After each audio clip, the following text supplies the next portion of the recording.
You know what's the most terrifying sound a pilot can hear? It's not the stall warning. It's not the ground proximity alarm. It's not even the engine fire alert. It's the absolute silence of a cockpit when all hydraulic systems fail simultaneously at 37,000 feet over the ocean, leaving you with a 230-ton aircraft that suddenly behaves like a flying rock. And that's exactly what happened to me on an ordinary Tuesday in March, piloting an Airbus A330 with 312 souls on board over the dark waters of the South Atlantic. My name is Michael Anderson, and after 22 years of commercial flying, over 15,000 flight hours, 8,000 takeoffs and landings, hundreds of emergency situations, I thought I'd seen everything. Severe turbulence that made passengers pray in languages they didn't know they spoke, engine failures that turned peaceful flights into gliding exercises, electrical problems that left entire cabins in darkness. All those situations have well-defined procedures. They have checklists. They have solutions tested in thousands of simulator hours. But what happened on that flight transcended anything the Airbus manuals could predict and completely changed my perspective on what it truly means to be a commercial pilot. It was a routine red-eye flight, departing São Paulo at 11:45 p.m. bound for London Heathrow, a route I'd flown over 50 times. We had 287 passengers aboard plus 5 cabin crew members, totaling 312 people under our responsibility. The aircraft was relatively new, an A330-200 with only 4 years of operation, impeccable maintenance, all systems functioning perfectly during pre-flight inspection. My first officer that night was Jake Mitchell, one of the most competent pilots I've ever flown with. 10 years of experience. Instructor at the company's training center, the kind of professional you want beside you when things get complicated. We were completing our third leg together that month, developing that chemistry that only emerges between pilots who trust each other. The takeoff from Guarulhos was perfect. Normal climb, transition to cruise flight without any incidents. We established our flight level at FL 370, 37,000 feet, flying over a sea of clouds under a spectacular starry sky. It was one of those nights when being a pilot seemed like the most incredible job in the world.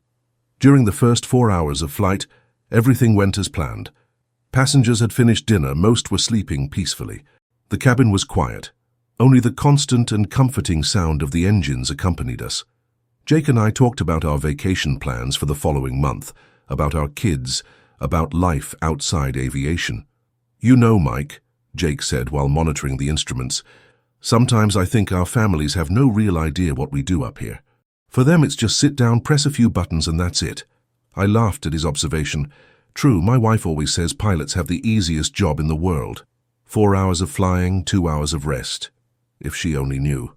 It was exactly 3:27 a.m. local time when we were crossing over the west coast of Africa. I had just verified our position on GPS and confirmed with Dakar Air Traffic Control our altitude and route, when suddenly, without any prior warning, all cockpit alerts began firing simultaneously. The first sound was the master alarm, a sharp and insistent beep that immediately put us on maximum alert. Then the entire panel lit up red like a sinister Christmas tree. But it wasn't just any red. It was a red I had never seen before, not even in the most intensive emergency training. Hydraulic 1 fault. The first message appeared on the ECAM, the aircraft's electronic monitoring system. Before I could fully process that information, a second message appeared. Hydraulic 2 fault. And then, as if the universe wanted to complete a cruel joke, the third message appeared. Hydraulic 3 fault. Jake looked at me with an expression I had never seen in his eyes in all these years flying together. It was a mixture of disbelief, controlled terror, and that frozen feeling every pilot gets when realizing they've just entered completely uncharted territory. "Mike, this can't be happening," he murmured, his hands flying over the panels to confirm the readings. "It's impossible to lose all 3 systems simultaneously." But it was happening. We had just lost all hydraulic systems at once, something that, according to Airbus manuals, had a statistical probability of approximately 1 in 10 million. To give you an idea, it's more likely to be struck by lightning 3 times in the same day in different locations than to face this failure. For those not familiar with aviation, Let me explain what it means to lose all hydraulic systems in an Airbus A330. It's like driving a car at 120 mph on the highway and suddenly losing the steering wheel, brakes, accelerator and clutch all at once. We no longer have direct control over the ailerons, which make the aircraft bank left and right. We lose command of the rudder, which allows us to turn. The elevator, which controls whether we climb or descend, also stops responding. The flaps and slats, fundamental for landing, get stuck in whatever position they were in. The landing gear cannot be lowered normally. And the brakes? Well, the brakes also depend on the hydraulic system. In essence, our Airbus A330 had become a giant 230-ton glider, flying at 560 mph, 4 miles high, over the Atlantic Ocean, with 312 people aboard. I immediately tried to use the autopilot to keep the aircraft stable, but obviously it disconnected. There was no way it could function without hydraulic systems. The aircraft began oscillating dangerously from side to side. I grabbed the yoke with both hands, immediately feeling the brutal resistance of manual controls. It was like trying to bend an iron bar with bare hands. Every small movement required physical strength I didn't imagine was necessary. "Jake, declare emergency immediately," I said, trying to keep my voice firm and controlled, though my heart was racing. "And start looking for the nearest airport with a long runway. A very long runway." While Jake urgently established contact with air traffic control, I fought to keep the aircraft level using a technique we had practiced only a few times in the simulator, always as a theoretical exercise we never imagined needing in real life: differential engine control.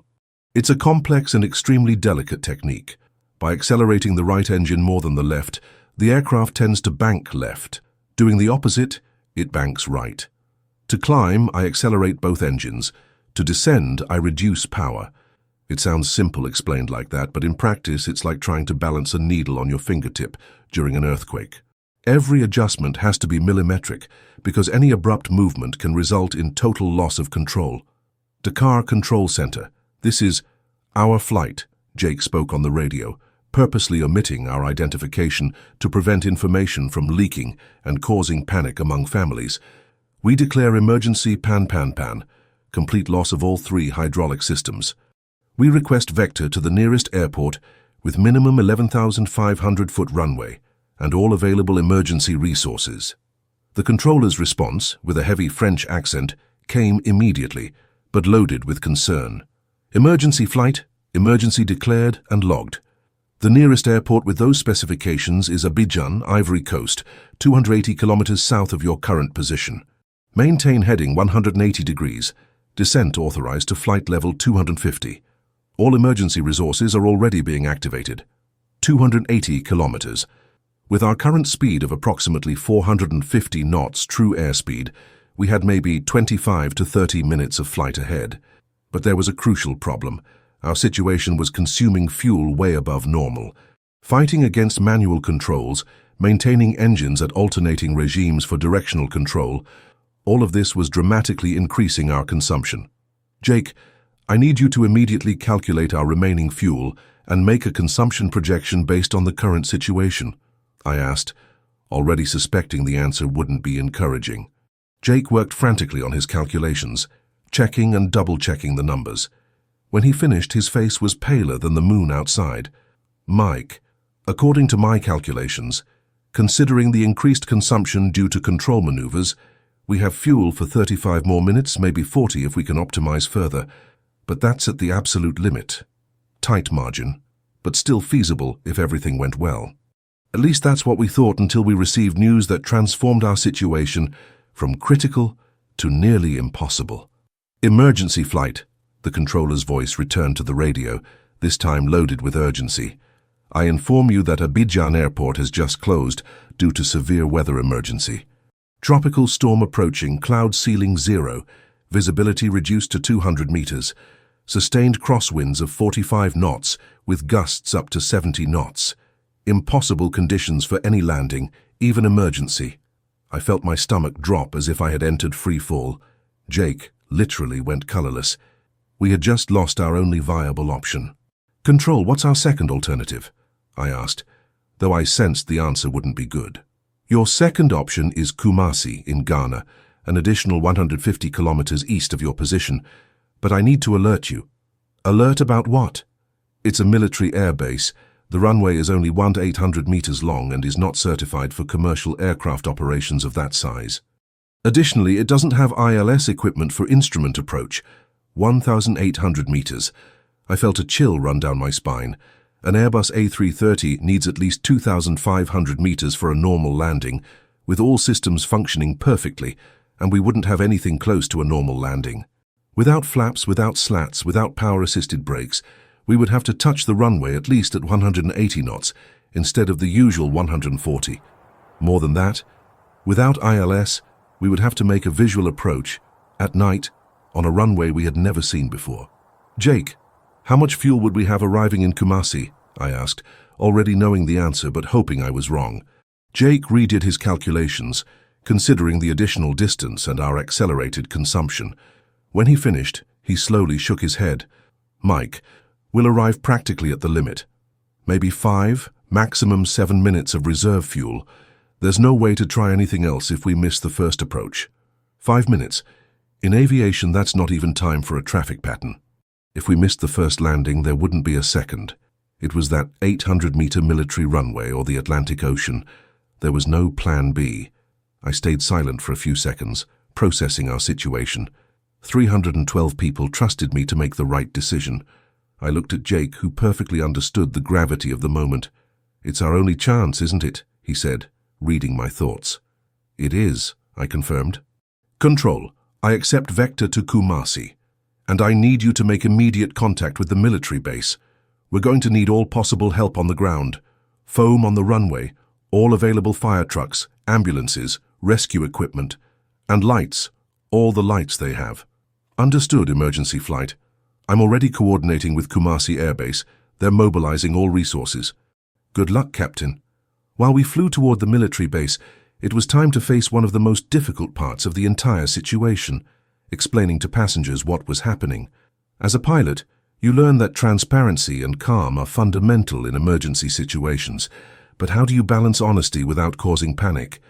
I picked up the intercom and took a deep breath before speaking. "Ladies and gentlemen, this is Captain Michael Anderson. We are experiencing a technical situation that requires us to make an unscheduled landing at a military air base in Ghana, West Africa. Although the situation is serious, I want you to know that Jake and I are in control of the aircraft and following all safety procedures. In the next few minutes, our cabin crew will instruct you on emergency positions and evacuation procedures. I ask that you strictly follow all instructions. We are doing everything within our power to ensure a safe landing. We're going to get through this situation together."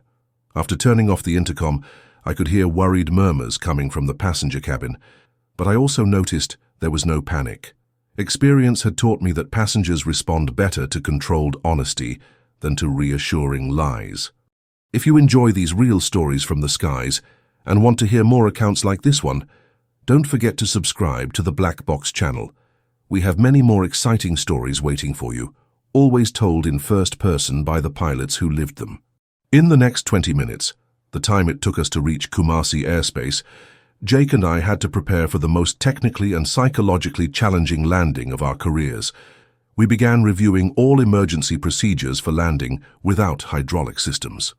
"Jake, let's go over everything from the beginning," I said, trying to keep my mind focused on technical aspects. "Without flaps, what will our approach speed be?" "Approach speed will be 180 knots compared to the normal 140, he replied, consulting the emergency tables. "That means we'll touch the runway 40 knots faster than normal. And without power-assisted brakes, what's our estimated rollout distance on the runway?" Jake worked intensively on his calculator, considering aircraft weight, touchdown speed, dry runway friction coefficient, and reduced efficiency of manual brakes. "Mike, according to my most optimistic calculations, we're going to need a minimum of 1,750 meters to manage to stop completely, and that's considering everything goes perfectly. 50 meters of margin on an 1,800-meter runway. 50 meters, separating 312 lives from catastrophe. To give you perspective, 50 meters is less than half a football field." "And if we go beyond those 50 meters, I asked, although I already knew the answer but needed to hear it aloud. There's an overrun area at the end of the runway, according to information control passed along. Rough terrain, but it can absorb some of the impact if speed isn't too high. We then decided to develop an approach strategy. Without ILS, we would have to do everything visually, which at night on an unknown runway is extremely complex. Normally our approaches follow a 3-degree descent path, smooth and controlled, but without flaps and slats, we would have to make a much steeper approach, almost 6 degrees, to manage to control our speed. The strategy will be to maintain 200 knots until 500 feet altitude, I explained to Jake. There I reduced to 185, then to 180 knots on final. It's crucial not to let speed drop below 175 or we lose lift and drop like a stone. And touchdown. How are we going to approach it? Firm touchdown without trying to grease the runway like we normally do. I need to get the aircraft on the ground as early as possible on the runway to maximize braking distance. As soon as we touch down, maximum pressure on brakes and full reverse thrust. While we developed our strategy, I couldn't stop thinking about the 312 people behind us. There were families returning from vacation, executives on business trips, students going to study abroad, each with dreams, plans, people waiting for them at home. The weight of that responsibility was almost physically crushing. Kumasi Military Base, this is our emergency flight, requesting information on runway conditions and available resources. Jake spoke on the radio as we approached. Emergency flight, this is Kumasi Tower. Runway 09, 1,800 meters, asphalt in good condition, dry. Winds 90 degrees, 12 knots, practically aligned with the runway. Foam applied to first and last 300 meters, 6 fire trucks positioned, 8 ambulances, complete medical team on alert, all runway lights at maximum, runway completely clear and protected. At least weather conditions were in our favor. Winds aligned with the runway meant we wouldn't have to deal with crosswinds, which would have made landing even more complicated. When we finally spotted the lights of the military base on the horizon, my heart accelerated even more. The runway looked tiny compared to what we were used to at major international airports. From a distance, it looked like an illuminated ruler lost in the middle of the African savanna darkness. Jesus, Jake murmured. It looks even smaller than I imagined. Focus, I replied, more to myself than to him. We're going to use every available meter. I could see the red lights of fire trucks lined up along the runway, like soldiers in combat position. Hundreds of military personnel positioned themselves strategically for potential evacuation. Even from inside the cockpit, the atmosphere of tension down there was palpable. It was time to configure the aircraft for emergency landing. Normally, at this phase of flight, we would be lowering flaps, adjusting slats, checking landing gear. But none of that worked. Jake, let's configure what we still can. Fuel at absolute minimum to reduce fire risk in case of impact. Seats and seatbelts verified. Crew prepared. The cabin crew had already prepared passengers for emergency position. Head down, hands behind neck, feet firm on floor. I could imagine what was going through the minds of each of the 312 people behind us. Kumasi Tower requesting immediate landing, runway 09, I spoke on the radio, trying to keep my voice steady. Emergency flight, runway 09 completely cleared. Wind 90 degrees, 10 knots. Fire and rescue in final position. Good luck, Captain. I began final approach. With each second, the runway grew in the windscreen, but the sensation was that we were descending like a meteor. Without the high-lift devices, the aircraft behaved like an elegant projectile, fast but very difficult to control with precision. Speed 200 knots descending, Jake reported, monitoring all instruments. 195, 190, 185 knots. Runway in sight. Alignment good. The runway was perfectly aligned ahead of us, but the approach speed made me extremely uncomfortable. It was almost like landing a military fighter instead of a commercial aircraft. 1,000 feet altitude, 800, 600. 180 knots, maintaining, I confirmed, fighting against every fiber of my being that wanted to reduce speed further. But I knew that below 175 knots we would risk stall. 400 feet, 300, 200. The runway grew rapidly ahead of us. I could distinctly see every light, every marking on the asphalt, the fire trucks like red dots on the sides. 100 feet, 80, 60. Pull up, pull up, pull up. The ground proximity alarm went off like crazy. But it was a false alarm. The system couldn't understand that we were intentionally landing at this elevated speed. 50 feet, 30, 20, 10 feet, and then at 3:52 a.m. local time, we touched down on Kumasi's runway. Bang! The impact was brutal, much harder than any landing I had made in over 2 decades of aviation. The aircraft literally slammed into the runway with enough force to make the tires instantly smoke. Everyone in the cabin felt the impact like a punch to the stomach. I immediately applied maximum pressure to manual brakes, pressure that made my leg muscles hurt instantly, and engaged full reverse thrust. The noise was deafening. "Brakes! Brakes! Brakes!" Jake shouted, monitoring our speed like a hawk. 170 knots, 160, 150. The runway was being consumed rapidly ahead of us. Every second seemed like eternity. I could feel sweat running down my face, mixing with tears of tension I didn't realize were coming out. 140, 130, 120 knots. Still too fast. I began seeing runway distance markers passing like blurs. 400 meters traveled, 800 meters, 200 meters. Only 600 meters of runway remained ahead. 110, 100, 90 knots. 500 meters of runway remaining. My vision was in complete tunnel focus, exclusively focused on stopping that aircraft. It felt like trying to stop a freight train using only willpower. 80, 70, 60 knots. We're going to make it. 300 meters of runway. I could see the end of the runway approaching, but our speed was finally entering a more controllable range. 50 knots, 40, 30, 200 meters remaining. Jake was mentally calculating our stopping distance. 25 knots, 20, 15, 100 meters of runway. The overrun area was already visible, but it wouldn't be necessary. 10 knots, 8, 5, and then, at exactly 47 meters from the end of the runway, I felt the aircraft stop completely. Absolute silence in the cockpit. For a few seconds, neither Jake nor I could speak. We simply sat there processing what had just happened. 312 people were alive, on firm ground, thanks to 47 meters of safety margin. Control aircraft stopped safely on runway, I spoke on the radio, surprising myself with my own voice still steady. Beginning preventive evacuation procedures.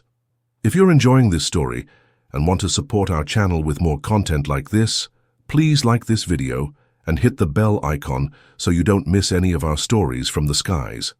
What followed was an operation that worked like Swiss clockwork. Our cabin crew, led by head flight attendant Sarah, a professional with 15 years of experience, initiated evacuation via emergency slides. In less than 90 seconds, all 312 passengers were out of the aircraft and safe. The passengers' reaction was a mix of emotions I'll never forget. Some people cried with relief, others shouted with joy. Many simply fell to their knees kissing the African ground. An elderly gentleman, who I later learned was a retiree returning from visiting his daughter in Brazil, approached me with tears in his eyes. "Captain," he said, firmly grasping my hand, "you gave me a few more years of life with my grandchildren. How can I thank you?" I couldn't answer at the time. Emotion was taking over me too. A young mother carrying a baby about 2 years old approached, still trembling. "Captain, I was praying during the entire landing. My daughter has surgery scheduled in London next week. If it weren't for you, it was impossible to maintain professional composure in situations like these." I realized that this hadn't been just a technically challenging landing. It had been a moment that would forever change the lives of hundreds of people, including mine. The military base commander, Colonel Kwame Asante, approached us while we were still being surrounded by grateful passengers. "Captain Anderson," he said in English heavy with local accent, "in 25 years of military career, I never saw a landing as precise as that one. Your final 47 meters of margin were a show of technical precision." We later learned that the entire landing had been filmed by the base's security cameras. The footage showed our aircraft touching the runway like a projectile and stopping exactly where we had calculated. The military community was so impressed, they decided to use the video as training material for their own pilots. The investigation that followed in subsequent days revealed fascinating technical details about our failure. A simultaneous rupture in 3 independent hydraulic lines, caused by material fatigue that hadn't been detected in routine inspections. Airbus specialists who came from France to examine the aircraft said it was the first time they had seen this type of multiple failure in the entire history of the A330. "Captain Anderson," said the chief investigation engineer Pierre Dubois, "statistically speaking, the chances of this failure occurring are approximately 1 in 10 million. But the chances of someone managing to land an aircraft under these conditions on such a short runway are even lower. It was a combination of technical knowledge, experience, and, I admit, luck. But for me, it wasn't luck. It was the result of 22 years of constant training, thousands of simulator hours practicing situations we thought we'd never face, and mainly the work of an exceptional team. Jake, throughout the flight, was fundamental, calculating, communicating, keeping me informed, never losing his cool. The cabin crew was perfect in managing passengers. Air traffic control gave us all possible support. The military base mobilized resources as if we were a war operation. In the days that followed, while we arranged for a new aircraft to take our passengers to London, I had time to reflect on everything that had happened. Many people called me a hero, but I didn't feel that way. I felt grateful. Grateful for all the years of preparation, for having competent professionals beside me, for an aircraft that, even damaged, still responded to basic commands when we needed it most, and mainly, grateful for those final 47 meters of runway that made the difference between a success story and a tragedy that would be remembered forever. One of the things that marked me most was a letter I received 3 weeks later back in Brazil. It was from Jessica, the young mother with the baby I met on the runway. "Captain Michael, I don't know if you remember me, but I was on the flight with my daughter Emma. I wanted to tell you that her surgery in London was a complete success. The doctor said she has great chances of leading a totally normal life. I know you were just doing your job, but for me, you gave my daughter a second chance at life. She's going to grow up hearing the story of the American captain who saved us in Africa. Thank you so much for giving us that future. That letter is framed in my office to this day.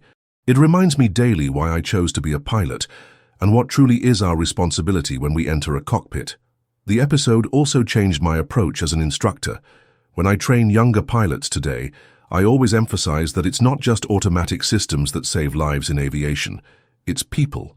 Basic training, accumulated experience, calm under extreme pressure, teamwork, the ability to make quick and correct decisions under stress. These are the skills that really matter when everything else fails. For those of you following us and enjoying these real aviation stories, don't forget to subscribe to the Black Box channel and activate all notifications. We have many other exciting accounts from pilots who faced extreme situations in skies around the world. Today, whenever I make a normal landing on a long and comfortable runway, say the 13,000 feet of Guarulhos or the 12,500 feet of Heathrow, I automatically remember those final 47 meters in Kumasi. They remind me that in aviation, every meter matters, every second is crucial, and every decision can literally be the difference between life and death. And for all of you watching who maybe dream of becoming pilots or simply have a fascination with aviation, I want to leave a message. Flying isn't about mastering perfect machines in ideal conditions.